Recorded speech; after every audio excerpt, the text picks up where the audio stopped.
ভাই সাহেব কি হচ্ছে এসব ওয়ার্ল্ড পলিটিক্সে? যখন থেকে ইরান ইসরায়েলের উপর অ্যাটাক করেছে তখন থেকে কিন্তু পুরো বিশ্ব জুড়ে আমেরিকা এবং ইসরায়েলের এত বেজ্জতি হচ্ছে কি বলবো ভাই, বেজ্জতির লেভেল কিন্তু ক্রস করে যাচ্ছে। ইরানের অ্যাটাকের পর থেকে আমেরিকা এবং ইসরায়েল এতটা ভয় পেয়েছে কি বলবো। এই ভয়ে এসে এখন আমেরিকা উল্টাপাল্টা কিন্তু কাজ করছে এবং নিজেদেরই মজাক বানাচ্ছে। বিশ্বের মানুষ এখন প্রচুর মজাক উড়াচ্ছে কিন্তু ইসরায়েল এবং আমেরিকার। রিসেন্টলি আমেরিকা এমন একটা কাজ করেছে যে কাজের জন্য আমেরিকা কিন্তু ভীষণভাবে বেজ্জতি হচ্ছে, পুরো বিশ্ব জুড়ে আমেরিকা ভীষণভাবে বেজ্জতি হচ্ছে। চলো সেটা আমি তোমাদেরকে বলি।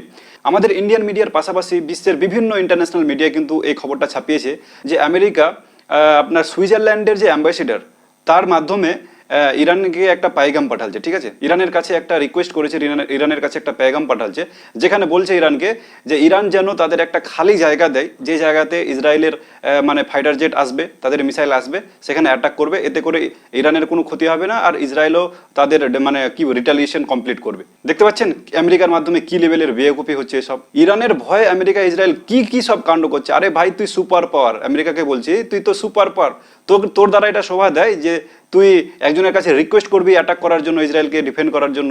কি উল্টাপাল্টা কাজ করছো এসব ভাই। তুমি তো সুপার পাওয়ার, তুমি সুপার পাওয়ার স্ট্যাটাস তো বজায় রাখো। ইসরায়েলকে ডিফেন্ড করার জন্য তুমি তোমার স্ট্যাটাসটাকে এভাবে নষ্ট করিও না। এর জবাবে ইরান কি বলেছে জানো? কি বলবো, ইরানের তো কনফিডেন্স লেভেল ভাই একদম আসমান ছুঁয়ে গেছে, ঠিক আছে। ইসরায়েলের উপর অ্যাটাকের পর থেকে ইরানের যে কনফিডেন্স লেভেল সেটা কিন্তু আসমানে পৌঁছে গেছে। ইরান বলছে যে আমাদেরকে সিরিয়া এবং বাকি আরব কান্ট্রিগুলোর মতো পাগল পেয়েছো আমাদেরকে, যে আমাদের টেরিটরির মধ্যে ইসরায়েলের ফাইটার জেটকে আমরা আসার পারমিশন দেবো। দেখা হলো আমরা পারমিশন দিলাম খালি জায়গায়, ইসরায়েল এসে আমাদেরকে অ্যাটাক করলো, আমাদের সিভিলিয়ান যে জায়গাগুলোতে আছে সেই জায়গাগুলোতে অ্যাটাক করলো। ইরান তো বাকি আরব কান্ট্রিগুলোর মতো মূর্খ না, ঠিক আছে। আর অলরেডি কিন্তু বিষয়টা জেনে গেছে। ইরান তো একদম ডাইরেক্ট বলে দিয়েছে যদি আমাদের টেরিটরির মধ্যে কোনো আমরা ইসরায়েলের ফাইটার জেট বা মিসাইল যে কোনো কিছু ড্রোন যদি আমরা দেখি সেটাকে ডিফেন্স করে তাদেরকে পার্সেল করে পাঠাবো, তারপরে এর জবাবি কারবাই যেটা আমরা করব সেটা মানে ইসরায়েল স্বপ্নে ভাবেনি। অলরেডি এই ছোটোখাটো অ্যাটাকে তো পুরো বিশ্ব হতবাক হয়ে গেছে, কিন্তু এমন অ্যাটাক করবো ইসরায়েলের উপর, ইসরায়েলকে নকশা থেকে মিটিয়ে দেবো, এমনটা কিন্তু ইরান অলরেডি বলে দিয়েছে। কি হচ্ছে এসব বলেন দেখি। তো চলো আজকেও আমরা কয়েকটা পয়েন্ট নিয়ে কথা বলবো, পয়েন্টগুলো খুবই গুরুত্বপূর্ণ, ঠিক আছে। প্রথমটা হচ্ছে যে ইসরায়েল তো অ্যাটাক করবে, ঠিক আছে, এত কিছু কাণ্ড ঘটছে, ইসরায়েল তো অ্যাটাক করবে, ডাইরেক্ট অ্যাটাকই করবে। তো তার আগে ইসরায়েল যে সমস্ত মানে মাইন্ড গেম খেলছে পুরো ওয়েস্টকে সাথে নিয়ে, আমেরিকাকে সাথে নিয়ে, সেটার দিকে আমরা একটু আলোকপাত করব, কি চলছে এখন তাদের মধ্যে। তারপরে আমরা কথা বলবো ইসরায়েল যদি ইরানের ওপর অ্যাটাক করে তাহলে সেই অ্যাটাককে প্রতিহত করার জন্য তাদের কাছে কি ডিফেন্স সিস্টেম রয়েছে, কি সিস্টেম রয়েছে সেটা নিয়ে কথা বলবো। আর রাশিয়া কি তাদেরকে হেল্প করবে, তো এই জিনিসগুলো নিয়ে আজকে কথা বলবো। তো প্রথমে ইসরায়েলের ডাইরেক্ট অ্যাটাকের আগে আমরা দেখি ইসরায়েল এখন এই মুহূর্তে কি করছে। দেখো ইসরায়েল মানে পুরো ওয়েস্টকে সাথে নিয়ে, কিছুক্ষণ আগে একটা টুইট করা হয়েছে, সেখানে দেখলাম যে পুরো ওয়েস্টকে সাথে নিয়ে 32টা কান্ট্রিকে কিন্তু টুইটারে ট্যাগ করে বলেছে যে ইরানের উপর যেন স্যাংশন লাগিয়ে দেয়, ইরানের মিসাইল প্রোগ্রামের উপর যেন ভালোভাবে স্যাংশন লাগিয়ে দেয়। তোমরা যারা জিও পলিটিক্সের সাথে জড়িত তোমরা জানো যে 2023 সালে কিন্তু ওয়েস্টের কিছু কান্ট্রি মিলে ইরানের মিসাইল প্রোগ্রামের উপর যে স্যাংশন লাগাছিল সেটা কিন্তু উইথড্র করা হয়েছিল, সেই স্যাংশনগুলো উইথড্র করা হয়েছিল। তখন কিন্তু ইসরায়েল খুবই চেষ্টা করেছিল, তাদেরকে বোঝানোর চেষ্টা করেছিল যে ইরানের উপর থেকে এই ধরনের স্যাংশন উঠিয়ে নিও না, যখন এই ধরনের স্যাংশন ইরানের উপর থেকে উঠানো হবে তখনই কিন্তু ডাইরেক্ট অ্যাটাক করবে। তো ইসরায়েলের যে সন্দেহ ছিল ইরানকে নিয়ে সেটা কিন্তু সাকসেসফুল অলরেডি ইরান করে ফেলেছে। তো ইসরায়েল কি করছে, সেই 32টা কান্ট্রিকে আবারও রিকোয়েস্ট করেছে ভাই যে আবারও তাদের উপর স্যাংশন লাগাও, শুধু মিসাইল প্রোগ্রামে না, তাদের নিউক্লিয়ার প্রোগ্রামে, বাকি অনেক প্রোগ্রামে কিন্তু তাদেরকে আবারও স্যাংশন লাগাও। মানে অলরেডি তো ইরান স্যাংশনের মধ্যে কি বলবো ভাই ডুবে আছে, আরও স্যাংশন লাগিয়ে দাও। তো এই টুইটে আমি দেখলাম একটা জিনিস, মানে কি বলবো আশ্চর্য লাগলো আমাকে দেখতে।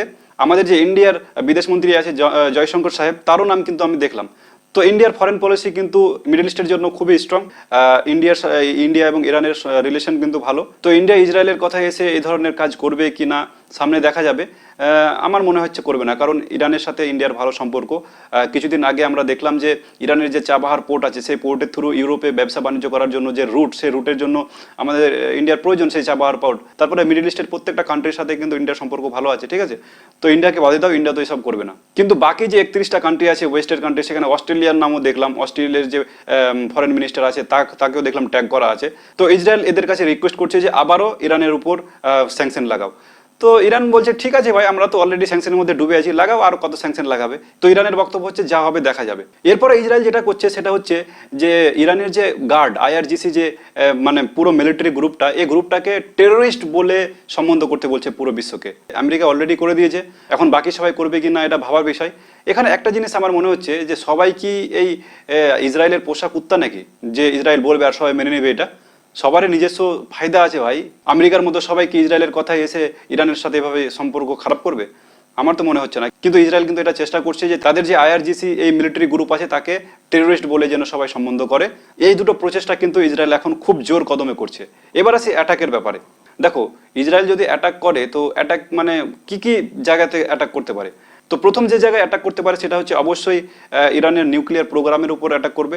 এখন কথা হচ্ছে যে বেশিরভাগ নিউক্লিয়ার প্রোগ্রাম ইরানের সেগুলো কিন্তু আন্ডারগ্রাউন্ডে করা আছে। তারপরে যে পাহাড়ের গুহাগুলো আছে তার ভিতরে কিন্তু তাদের সমস্ত কাজ চলছে। তো এই পাহাড়ের উপর অ্যাটাক করে যে খুব একটা সফলতা আসবে ইসরায়েলের, আমার তো মনে হচ্ছে না। এরপরে ইসরায়েল যে জায়গায় অ্যাটাক করতে পারে সেটা হচ্ছে তাদের ইলেকট্রিক্যাল যে পাওয়ার পয়েন্টগুলো আছে, ইলেকট্রিক পাওয়ার পয়েন্ট। দেখো, ইরানের ডিফেন্স সিস্টেমের ব্যাপারটাতে আমি পরে আসছি। ইরানও চেষ্টা করবে ডিফেন্স করার, কিন্তু এই জায়গাতে এসে কিন্তু ইরানের ক্ষতি হতে পারে, ঠিক আছে, ডাইরেক্ট অ্যাটাকে যদি তাদের পাওয়ার হাউসগুলোতে অ্যাটাক করে দেয়। দেখো, পাওয়ার হাউসের উপর অ্যাটাক করা মানে পুরো রাজ্য, পুরো শহরগুলো কিন্তু অন্ধকারে চলে যাবে, ঠিক আছে।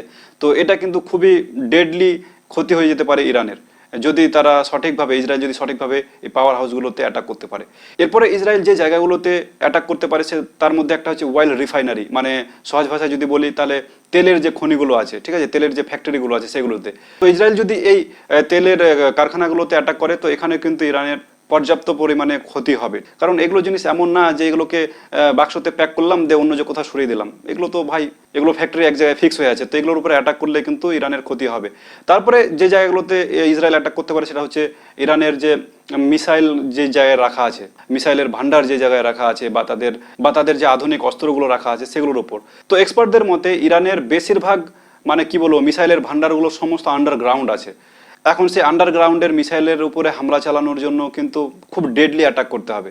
তো সেটা আমরা আগে দেখতে পাবো কীরকম অ্যাটাক হয়। তো এক্সপার্টদের মতে যে এখানে কোনো লাভ হবে না, কারণ ইরান কোথায় কোথায় রেখেছে কেউ অনেকে জানে না, এবং ইরানের সমস্ত অস্ত্র কিন্তু ক্ষতি করাও ইম্পসিবল। তো এখানে খুব একটা মানে ইসরায়েলের লাভ হবে না। তো সব থেকে ইরানের ক্ষতি হবে ডাইরেক্ট অ্যাটাকে, সেটা হচ্ছে তাদের যে অয়েল রিফাইনারিগুলো রয়েছে, ঠিক আছে, তেলের যে ফ্যাক্টরিগুলো রয়েছে সেগুলোতে সব থেকে ক্ষতি হবে। আর যেটা বললাম পাওয়ার হাউস, ঠিক আছে, পাওয়ার হাউসে যদি ইলেকট্রিক চলে যায়, বিদ্যুৎ চলে যায়, তো বিদ্যুৎ ছাড়া তো সব কিছু বন্ধ হয়ে যাবে। তো এই জায়গাগুলো কিন্তু সব থেকে ক্ষতি হবে। এবার ইসরায়েল যখন অ্যাটাক করবে তো ইরান তো সেগুলো ডিফেন্স করার চেষ্টা করবে। ইরান তো অলরেডি টেস্ট করে নিয়েছে ইসরায়েল, তারপরে বাকি আমেরিকা, তার অ্যালায়েন্স কান্ট্রিগুলোর ডিফেন্স সিস্টেমকে। এখন বাড়ি হচ্ছে ইসরায়েল এখন মানে টেস্ট করবে ইরানের যে ডিফেন্স সিস্টেম সেটা কতটা কার্যকর। তো ইরানের ডিফেন্সের ব্যাপারে বলতে হলে এখানে কিন্তু সরাসরি আপনারা রাশিয়াকে পাবেন, ঠিক আছে। রাশিয়া ছাড়া কিন্তু ইরানকে মিডল ইস্টে বাঁচাতে পারবে না, আমেরিকা এবং ইসরায়েলের হাত থেকে কেউ বাঁচাতে পারবে না। যেমন 2017 না 18 সালে সিরিয়াকে কিন্তু এই রাশিয়াই কিন্তু বাঁচিয়েছিল আমেরিকার হাত থেকে, নাহলে তো সিরিয়াকে একদম ফ্লাট করে দিত। সিরিয়ার আজকে অস্তিত্ব সেই রাশিয়ার জন্যই আছে। সে সময় রাশিয়া কিন্তু সিরিয়াকে সে বলে নিয়েছিল। এখন ইরানকে আমেরিকা এবং ইসরায়েলের অ্যাটাক থেকে একমাত্র বাঁচাতে পারে রাশিয়া। আর অলরেডি ইরানের কাছে কিন্তু রাশিয়ার S-300 ডিফেন্স সিস্টেম মজুত আছে, এনাফ পরিমাণে মজুত আছে। আমি এর আগের ভিডিওটাতে আপনাদেরকে বলেছিলাম যে S-400, তো তার জন্য সরি, আমার মানে ভুল হয়ে গেছিলো, S-300 এর জায়গায় S-400 বলে দিয়েছিলাম। তো ইরানের কাছে রাশিয়ার S-300 এয়ার ডিফেন্স সিস্টেম আছে। এরপরে ইরানের তৈরি তাদের নিজস্ব এয়ার ডিফেন্স সিস্টেম আছে। এখন এটা কতটা কার্যকর হবে সেটা দেখার বিষয়। আর ইরানের ডিফেন্সের জন্য রাশিয়া কিন্তু খুব অ্যাক্টিভ।